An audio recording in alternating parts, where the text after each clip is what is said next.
Hi, everybody. Welcome to Two Mediums and a Large. We're glad to be back. We took a little hiatus, is it? Um, Whatever you want to say it. anyways, glad to be back. It's me, Lara. I have Robbi and Ashleigh with us today. And Ashleigh has a little treat for us. Would you like to get it started? I do. So I just pulled a collective card pull for the current energy or what everyone needs to know, whoever's watching this. And the first card that I got, I'll just show you guys if you can see it if you're watching this on YouTube. But it says, beauty goes far deeper than most people dare to swim. So for me, this really speaks to, going really deep, especially within, your soul, within your emotional body. It's time to stop skimming the surface. Stop swimming in the shallow end. It's time to take a deep dive into the deeper ends of the pool. And your uniqueness and your differences is actually what makes you special. And I had a really big inkling to pull a second card, and how fitting that this card came up second. And if you're watching on YouTube, you can see it, but for all of those who are listening on Apple or Spotify, it says embrace your imperfect, quirky, beautiful self. So I thought that was extremely fitting, because that was one of the messages I got with the very first card, which your uniqueness and your differences are what makes you special. There was also another message here for someone who is listening that, if you're looking for emotional depth in a partner or other people, we want to make sure that we are actually going into the depths ourselves, because people can only meet you where they've met themselves. But I feel like attracts like. So if you're looking for more insightful, deep, meaningful connection, make sure that you're meeting yourself in that same space. And I actually just I'm going to read the back of this. Embrace your imperfect, quirky, and beautiful self. It says, forget flawless. The real beauty, your messy, weird, perfect, imperfect self. Own it. That is your power. And I feel like I pulled another card too, and we have trust here. And for me, this is all about trusting the divine within, the sacredness within, the knowledge that we all possess, we all carry. So there's a really big meaning here behind these cards and the energy of, really going deep within self and really trusting yourself. I feel like that's how your gifts expand, is when you learn to Yeah. trust in your own divine sacredness. And you're I agree. not, sorry guys. Agree. I lost my train of thought there. I don't know if that ever happens to you guys when you're channeling, but it's like if I don't say it right then and there, it's like it goes right out of my head. I agree. But I feel like, once I learned to trust myself and stopped looking externally, that was when my gifts really took off and really expanded. Yeah. Honestly, I I don't think, I don't think it's just about gifts though. I mean, it is about gifts, but it's also about trusting yourself just in every day and being Yep. able to get through every day, you know. Yeah. Go ahead, Lara. I apologize. no, I was just going to say, I just think those were really beautiful cards, and I think those can speak to a lot of people. Um, I know I've mentioned that I was having trouble with trusting, and we create so much tension around ourselves when we try to control how things, unfold for us and in Yeah. the timing that it unfolds. And I know for me, sometimes I'm like, I want everything to happen at the time frame I want it to happen. I want, I just want to see my growth at the rate that I feel like I'm putting in the effort for. But sometimes it's just not meant to happen that way. We need those like reminders, even just tuning into a podcast and listening to a card pull and being like, wow, this really resonated with me. I needed to hear this at that exact moment, right? So yeah, that was just kind of what was on my mind. I You're think muted, this is Robbie. yeah, sorry. I think this is really great though, because it talks a little bit to kind of what we've discussed over the past few months with us is we've been in the shallow part of our lives where we've been trying to deal with things and make things as good as they can be on the surface. And now we've got to dip in and really figure out what it is that's going to bring us happiness, right? And um, a lot of that too is changing the way that you deal with yourself in your life. I know in my life personally, um, I've had to make some decisions about the way I live or things I do, the way that I talk, things like that, because I noticed I was trying to bring all these changes in, but I wasn't changing anything about myself. And so that is something too I think is a really good thing is to trust, like the card you pull, trust yourself that you're going in the right direction. And I know a lot of times it's hard, it's really hard to go through the muck and think that this is the right direction. But um, I feel that's the kind of what that is saying too is it's time to dig deeper, especially for those of us that are maybe single and might be looking for somebody in the future. You're exactly right, Ashley, in that if you're not vibrating at a certain vibration, they're not going to come into you, or you may bring in the wrong people. And that's why some have a hard time dating because they know what they think they want something. But then when they start dating and start bringing in people that aren't vibrating on their same level, they think, oh, now I need to fix this to dig deep inside to figure out exactly what it is I want. So I They're understand like, you. why do I keep pulling in the same type of person? Why do I keep pulling in? And it's like that relationship like repeats itself over and over in different people, right? Right. Well, then we got to start looking at like how can I change? How was that an energetic match for me at that moment, right? When you start looking at yourself with like low self-esteem, you feel unworthy, you're going to pull in exactly those types of people that make you feel that way, right? So it's important to like take that time to really try and level up, whether that's a new hairdo or, you want to do the inner work or just like, putting your foot down and saying you're finally done with that, moving on, right? Finding those ways to make those tiny changes. It's not the big changes, it's the small changes that are going to really get you to where you need to go, right? Like I said, it's way easier said than done, right? Because it's just like you said, there may be people like myself included that have self-esteem issues or, body issues or self-conscious issues. That your whole Yeah. life you have not put yourself out there because when you do, you get made fun of or you just get rejected or this or that and the other. And the people you do attract to you are the ones that are going to take advantage of that, right? That are going to make you feel good as long as you make them feel even more wonderful. And so sometimes it's like, and I'm speaking from myself right now. Sometimes it's just taking that part of your mind and saying, you know what, I am good enough to bring somebody in my life that's going to respect me as much as I respect them. It's not I even like to about think of love; it, it's about respect. yes. I like to think of it as not rejection, but divine realignment, right? So if True. Yeah, somebody isn't working for you, you can stop and say thank you because that person was not going to be meant for you, right? absolutely. And I don't know, Ashley. I know that you're dating at times as well, and you've dipped in this pool. Not, I mean, not talking recently, just in your life. Lara, we know you're married, but you know, um, I agree with that. Rejections you got to take a moment, but when you're in the moment, when it's just happened to you, that's the furthest thing Yeah. from your mind is how did this help me? It's what the Yeah. F is wrong with me, right? I is my hump showing? Something like that. And Ashley, how do you feel about that? Do you about like being right there in the moment when that happens? Hmm. Oh, that's a loaded question. I just keep having this replaying comment come up in my mind, and I'm just gonna say it. And I feel like it goes back to what you were talking about, Robbie. I feel like everyone has insecurities, but I feel like people they have just varying degrees of being able to like hide it better. Yeah, And I think that if they sense that you're insecure, then they kind of like feed off that. Do you know what I mean? absolutely they Because do. it like builds their self-esteem up, right? So I think Absolutely. people need to be very, very conscientious of that. I always tell people, my advice to people is to take all of that attention.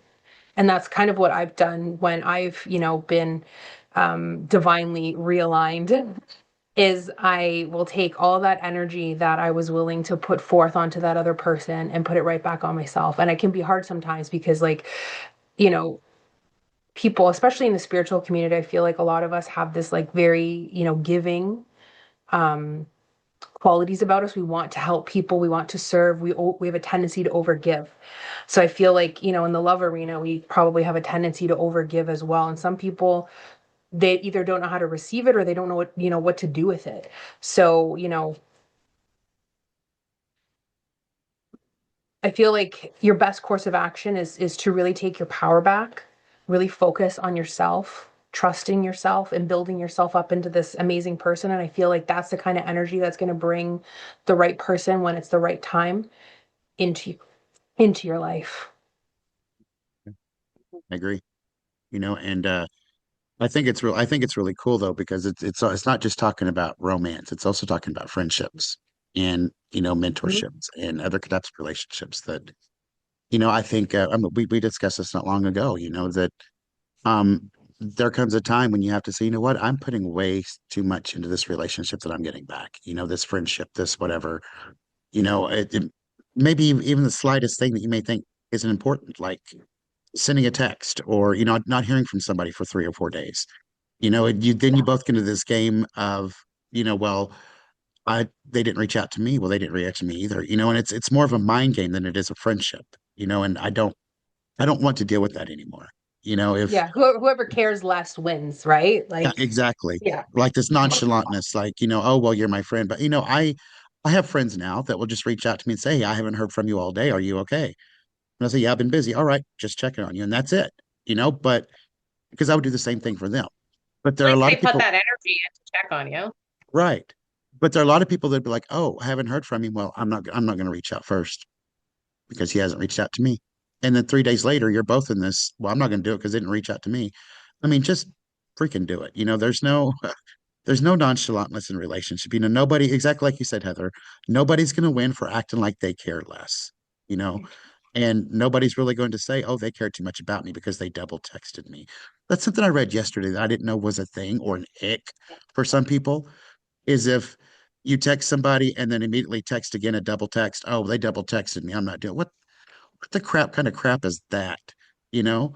I mean, have you guys heard about this? Do you know what I'm Yeah, I've talking heard Double about? about it. texter. Yeah.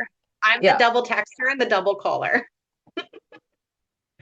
So, So I mean, I don't know. I don't get it. I mean, to me, it'd be like, hey, they care about me. But then again, maybe it's because I'm the one double texting people that I don't Yeah, I feel get like I'm it. on that's the so receiving end inauthentic there, so I don't though. know.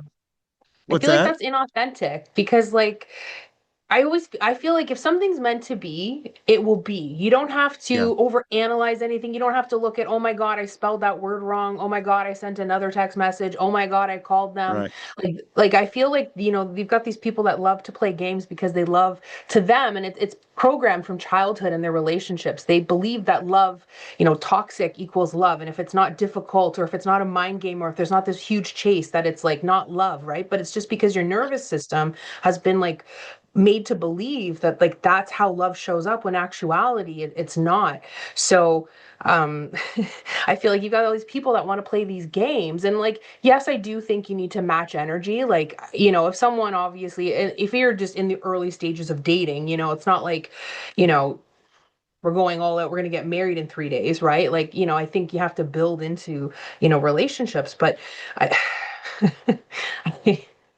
I just feel like, I don't know. I feel like there's a lot of games, and it's like, how can I one up this person, Yeah, right? As absolutely. opposed to just being genuine and open, and saying, like, if you hang out with someone and it's not, you're not feeling it, just be honest about it. Like, where's the Yeah, honesty? Where's the respect?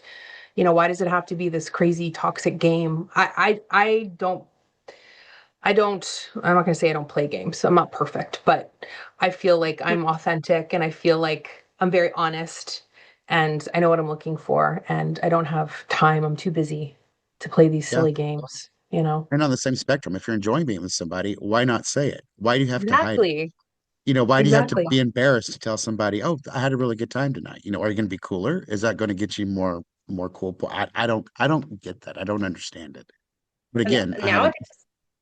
nowadays people are uncomfortable in their own skin and being emotional with themselves. Like I can't tell you how many people I know that literally seem like they don't even know themselves. And I'm not here saying I understand every part of me, but like to be okay with knowing yourself, it's like everybody identifies as how they want to be perceived instead of just Mm. following in Who what they makes them are. feel, right?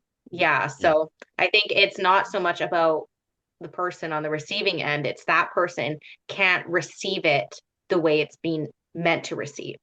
Do you know what I mean? right.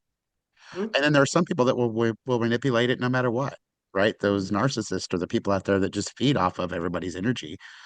I don't know if we've talked about this before. Maybe we have, but What do you guys feel about the theory or thought of twin flames or soulmates? What do you think about that? Ooh, I like this. You want me to go first? Let you go I know I'll have first. an opinion. I don't have an opinion, but I'd like to hear what yours is.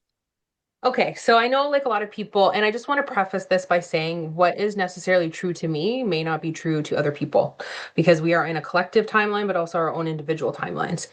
I do believe in twin flames. I do believe that I am one. And it is an extremely challenging dynamic to navigate because you have this intense pull to this person that you really can't explain. And there's been times where I'm like, because I do believe we choose what we want to experience before we come here, where, I'm like, I would just love to just cut that string and just be completely done with it. But then I also have to remember what this journey actually represents and that it is a journey back to oneness. And that I need to be grateful and understand that this person, regardless of anything else that ever happens, this person was a like massive catalyst. I wouldn't be here today without that interaction. So I have to look at it from a lens of like, I'm so grateful for the spiritual lesson. But it is an extremely hard um, journey to navigate. And I know some people don't believe, I do believe we have multiple soulmates. And those can come in forms of romantic partners. They can be friendships. They can be your animal, like my little kitty behind me. They can be your parents, all kinds of things. But I do believe there are certain individuals who have agreed to follow a certain path um, for you know, really big soul expansion, but it is ultimately a journey back to oneness to self. And if your goal is to obtain the other person, you're doing it for the wrong reasons. And a lot of people like to romanticize it and they stay in these toxic because a lot of times they're very toxic dynamics. And people will stay because they're like, oh, he's my twin or she's my twin or they're my twin, right? Where it's like you really have to choose yourself. That's really what it's about. It is about choosing yourself and going back to oneness within you and knowing that you are completely whole and worthy and enough without anyone else or anything else. You, as your eternal state of your soul, is more than enough. You are so worthy of everything and you don't need anything externally. You're already complete, you're already whole. So that's what that journey has really taught me. But I know like some people like they don't believe in it at all. But from my own personal experience, I have experienced it. So for me, it is true. Interesting. I agree with you. I haven't given it too much thought. But when it comes to twin flames, I believe that that person mirrors that, like the things in yourself that you need to heal, right? So it's obviously for the soul's evolution. I don't necessarily think it means that you're meant to be together, you know, forever. I believe that there is something important that you're going to learn from this person, and it's going to help you immensely in your growth. Now, when it comes to a soulmate, I think a soulmate, okay, what do I think? I think a soulmate is there not necessarily as a romantic partner, but as somebody that understands you and helps, again, with your soul growth, but more in an empowering sort of way. So I believe that person can be a best friend, can be, I don't believe it's a negative thing. I believe a twin flame is more of like a tumultuous kind of relationship. That's what I feel like, There where is. you're drawn to them, but they're not good for you. And that they're meant to teach you something, right? They're that darker half of your soul, or that not the darker half of your soul, but like that part of your soul that you're not trying Shadow. to, yeah, the shadow, I Yeah. guess is what Yeah. I'm getting at. Yeah, so it's, I don't know, I haven't given it too much thought, but those were kind of the thoughts that were swirling for me as you were talking.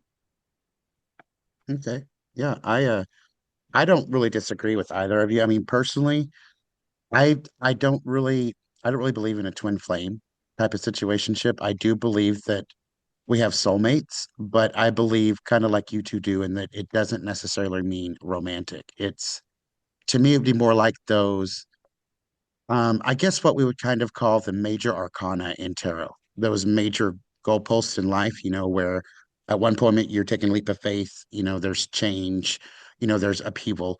And I really believe those soulmates are brought into your life to help you make one of those soul changes, either to the good or it could be, maybe a step back.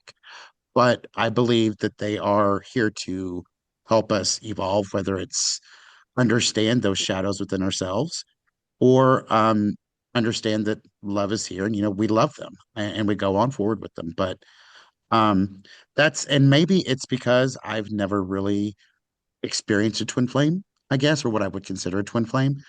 You know, um, the relationship I was in for a while was, it was a great relationship. It was a long. I learned a lot from it, and it was just time to go the separate ways. So I see that as a soulmate because he taught me a lot about myself that I would have never learned had I been alone. So I do believe that, and I do believe that there are probably some in my life right now and some that I will meet in the future, but I don't necessarily see it as a romantic every time. So I don't really disagree with either of you. You believe you can have more than one soulmate? I do. I do. Yeah. I believe you can have lots of soulmates, because if you think about it, your soul is here, but there's so many pieces of your soul that are just everywhere, right? That you've scattered all over the earth and you've got to bring them back to you. It's part of calling back your energy. But I also I hear. believe that starting to bring those pieces back will bring more into your life, you know? Mhm. I hear so many people talk about after, a loved one passes, like somebody you're romantically with, a husband, a wife, and then the idea of getting remarried, right? And they always say like, who will I be with in heaven? And, I just find that to be such a fascinating topic because we Mm. know that when you pass over, you guys are all together. It's not that you just choose to be with one and you sail off in the sunset and never, associate again with the other souls. It's like, and any spirit that I have encountered has never not wanted them to find love again. Do you know what I mean? It's like maybe in the physical, we're like, no, I don't want them to get remarried again because our ego's there, right? We just want to be the only one that they're ever going to love. But when you pass to spirit, you're like, all you want for that person is to find love again and to experience happiness. And there is no spirits that I've met that have any ill will, Mhm. when it comes to that, right? So, and I find so many people talk about this and they're like, they want their, husband or wife's approval, to go forward and start dating again. Um, and I just think that there is enough love and light to continue that with somebody else, right? And to know that when the time comes, you will all be together and that there won't be any jealousy in the spirit world. You know what I mean? Mhm. And I know it's really hard for some people to, and this is going to sound so cliche and so spiritual bypassing or whatever you want to call it, but I do believe as well that even in those cases, the loved one has passed on, there's still more lessons for you to learn from somebody else, maybe, and so you find somebody to help build you even further up. But it's a hard one. It really is because I've never had somebody pass on, so I don't know how that feels. But I believe that would be really hard to deal with. So I can't really speak to that much more professionally than Mm. that. But I do think that it would happen just if you have more to learn about yourself.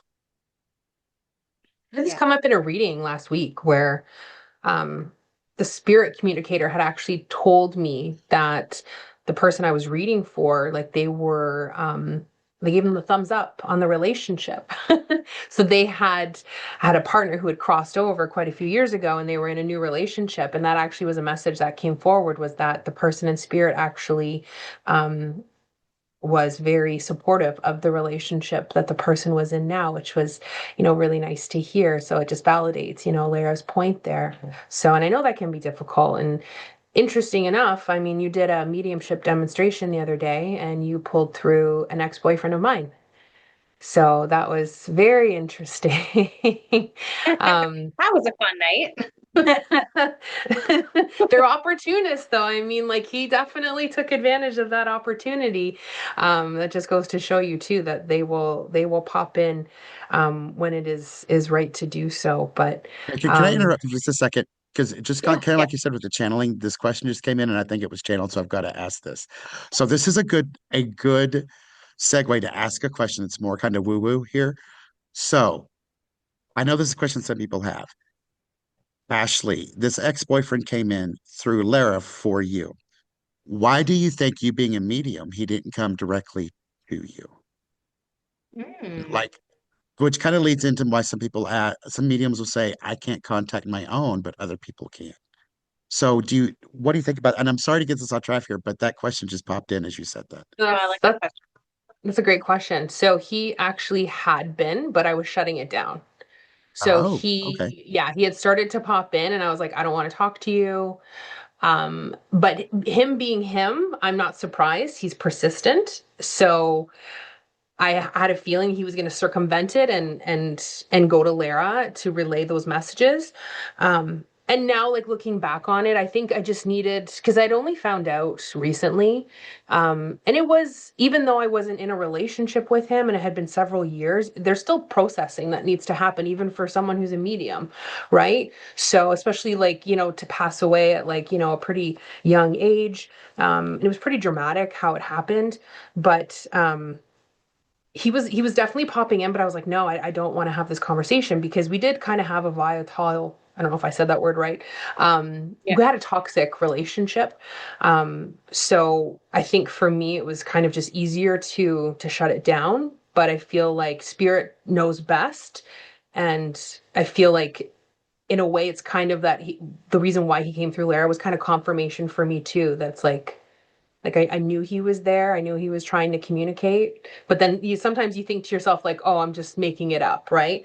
But it's kind of, I guess, in a weird way, it was confirmation for me. But I feel like it was just right place, right time, and the message needed to be heard. And so I'm grateful for it. So let me follow up on that because this one just hit me as well. Because I know personally, I have people that passed out, like my mom, for instance. I can feel her around me. I know when she's around me. There are times that I'll hear things from her or, whatever. Um, do you think that the reason some mediums or psychics can't communicate with their own is because they see evidence that comes through as basically memories rather than Yes. actually presenting real evidence? Do you think that's one of the reasons? Yes. Okay. I'll touch on that. So I find it extremely, I don't want to say extremely difficult, but like it does come with its challenges, right? Because we are emotionally attached to these people. Right. And when we feel their essence there, our ego jumps right in and goes, Right. Yes. that's wishful thinking. That's wishful thinking. I just had a friend of mine come to me the other day. And when I say like I want to say I wholeheartedly trusted it, but I know I was kind of rejecting it a little bit. I wasn't sure. I was just thinking, I was like, oh, maybe this is just a coincidence, right? Because that's what our mind does. And I'm like, even knowing what I know and doing what I do, I still doubted it. Um, until this moment of validation where this was a friend of mine that passed maybe like 5 years ago. And he starts, I kept hearing, I was like, is that 28? Like I wasn't sure what I was hearing. And he's like, March 20th.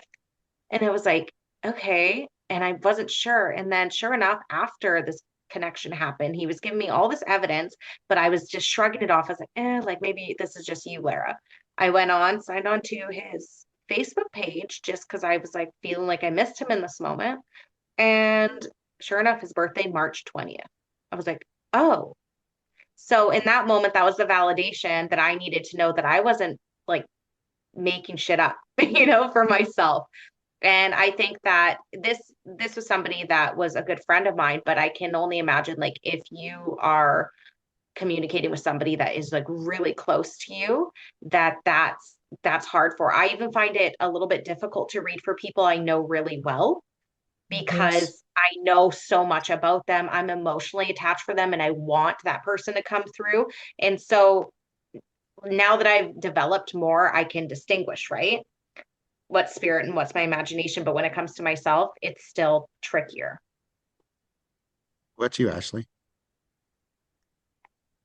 I answer this question because I do communicate with my family and friends who have passed on.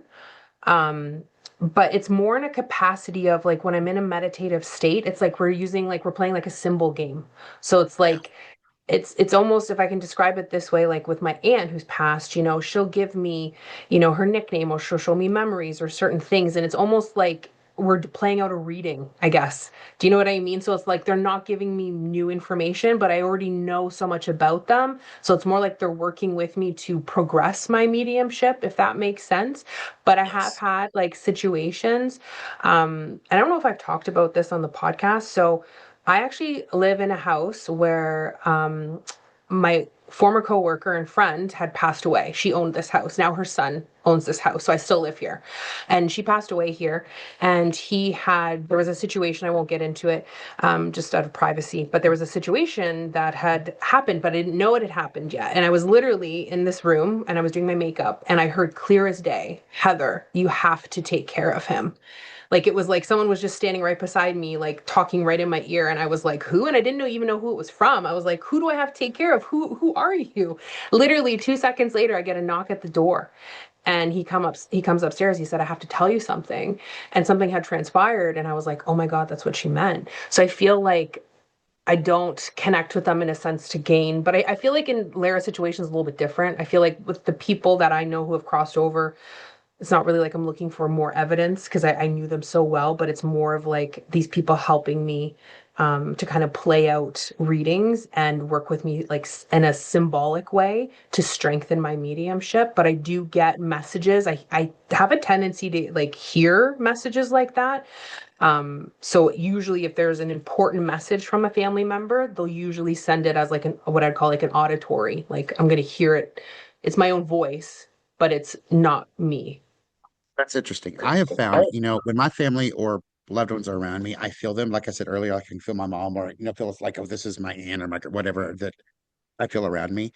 But I feel when they want to get a message across to me, they'll send it like my mother does it in music all of the damn time. Um, but they get it through another medium, through one of you guys or through somebody that I work with.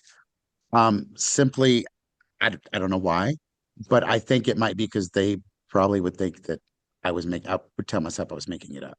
It's interesting. I can get messages from others, the guides, sometimes other spirits, but my family seems to want to go through other people for me. And maybe, well, probably it's because they've been telling me for months the same thing, and I won't listen to them. So they give it to one of you, and then I go, "Oh, well, I guess that was them," type of thing. You know what I mean? I think, Larry, you've done that to me before. I just woke up and like, you know what? I don't like the way you just talked to me, even though it was true. I don't like it. So that may be why they they maybe do, and I just don't listen to them and disregard it. That's exactly. They're going to find a way to get their message across, right? And lucky Yeah, for you, you can get free readings with your two medium friends, and we can, I can, you know, I it can. works. You can say what's up, but yeah, I think it's interesting though that we started out this podcast and we turned it into kind of like a Valentine's broadcast, if you think about it. Hey, I didn't think about that. I totally forgot about And Valentine's. Did I do that we right? didn't even plan it, but we talked about Like, love and soulmates. So the only reason I think about Valentine's Day now is like getting cards for my kids.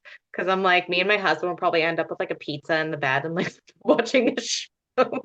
Nothing fancy, you know? yeah, I I will love that. be So cute. yeah, I'll be at home with my dog enjoying good times. But That's great. the day before, actually, Friday the 13th is Valentine's Day, I suppose. And here at Kismet Collective, they're doing a huge Valentine's Day festivity um, from like Fun. 6 p.m. to 9 p.m. where people can come in, and I think they're going to have some crafts and dancing and karaoke and things like that. So it'll be pretty fun, I think. Oh, I'm gonna do. That's I saw it great. on. It sounds so silly. I don't know if you guys have these, but where I'm from, they have like legions. So it's like veterans, people that have Yes. served, right? But Yeah. anyone can go to them. So apparently, people have been tagging me in a community group, in Grimsby, Stony Creek, Hamilton locations, and for mediumship readings. So I'm very grateful for that. I've actually gotten a few clients from that. So thank you. But someone had mentioned, they said, where's like the happening place like these days? And someone had mentioned the Legion on Saturday nights in Grimsby. So maybe on Saturday to take Go myself. for it. They got cheap drinks too, you know, and maybe go to the Legion and check it out and see what's going on. So, because I was like, maybe I should go for dinner by myself. I've been doing that lately. But then I was like, everything's going to be booked because everyone's Oh, going out for yeah. their romantic dinner. So I was like, no, I can't do that. But I was like, maybe I'll hit up the Legion and and see what's going on That there. sounds like a So, great time. right? Much Go meet better some people than by that. myself. Just go have some fun, you know? Yeah, why not? Why not? Right? I'm too old for that. But honestly, on a Valentine's night, I don't think I could do that. I mean, even on a non-Valentine's night. But This year for New Year's, I literally stayed home. I couldn't even bring myself out on New Year's Eve. So, yeah, I feel you. I feel you. There's a lot of crazy people out there, you know? like, did like Here it was 10:30 storming. countdown with my kids. Yeah, here was like this winter has been crazy here. So even Christmas, like New Year's, like ice, snowstorms, I didn't go anywhere. It is But it is February 10th and it is 75 what was 75. It's What is 67 degrees. 75 for you? Because for me today, the that sounds weather warm. is literally 10 degrees. Oh Okay, and yeah. there's flowers blooming. Yeah. Well, yep, Oh, So, that'll be two. what? Yeah, I don't know. I don't know. Anyway, I it's think 70. It's like we 75. I think we should have Tara on the podcast, guys. Tara Diana, for all the listeners out there. Think we should. Let's yeah. do it. I think that'd be All a fun right. Well, we have episode. a few exciting episodes coming up, a couple special guests. We might even do a little series to talk about just their experiences with the afterlife, near-death experiences, and a couple things. So I'm excited for everyone to tune in to the next few episodes. Um, Mhm. always loved this. Me too. And again, if you have any suggestions about ideas or guests that you'd like us to bring on, please let us know because we will look at it and get it done. All right. All right. Do this Yes. again next week. See you then. Okay, bye. Bye now. Bye.